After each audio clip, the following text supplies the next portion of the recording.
কোথাও কোমর সমান জল, কোথাও জল বের করতে হলে পাম্প চালানো হচ্ছে। খানাকুল, আমতা, পাঁশকুড়ায় যন্ত্রণার জল ছবি দেখুন। হুগলির খানাকুল ভাসছে, জলমগ্ন 20টির বেশি গ্রাম পঞ্চায়েত।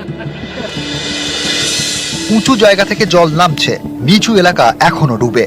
এই সব এলাকায় বাড়ির একতলা জলের নিচে, যাতায়াতে একমাত্র ভরসা নৌকা। স্বাস্থ্যকেন্দ্রে জল, তাই উঁচু জায়গায় শিবির করছেন স্বাস্থ্যকর্মীরা। এখানকার যতটুর এলাকা অবধি যাওয়া যায় আমরা মোটামুটি গেছি। আমার আশা দিদি, আমার এএনএম দিদিরা সবাই ওষুধপত্র দেওয়ার চেষ্টা করেছে। সুস্বাস্থ্য কেন্দ্র টোটালি আমার জলের তলায় চলে গেছে। সুস্বাস্থ্য কেন্দ্রে আমরা ঢুকে পরিষেবা দিতে পারছি না, সেই জন্য আমরা এলাকার বাইরে বাইরে গিয়ে যতদূর সম্ভব দিতে পারছি। খানাকুলে ত্রাণ বিলি করে কামারপুকুর রামকৃষ্ণ মঠ ও মিশন। বিভিন্ন গ্রামে যেসব জায়গা আরো বেশি বেশি জলবন্দী হয়ে আছে মানুষ, সেই সব জায়গায় পৌঁছে দেবো। এখন প্রাথমিকভাবে আমরা চিড়ে, চিনি, বিস্কিট সবার হাতে তুলে দেবো। বেলুন মঠ থেকে করা হচ্ছে।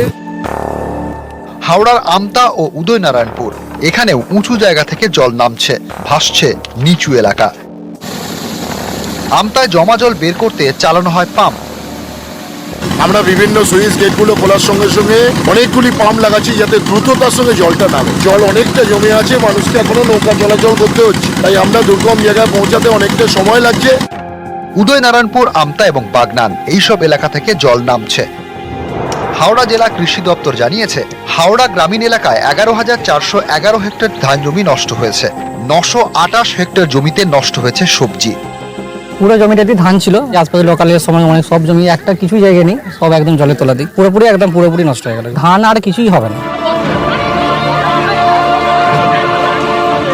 পূর্ব মেদিনীপুরের পাঁশকুড়া, এখানকার শহর ও গ্রামীণ এলাকায় জল যন্ত্রণা, ত্রাণ পেতে হুড়োহুড়ি। নিউজ 18 বাংলা।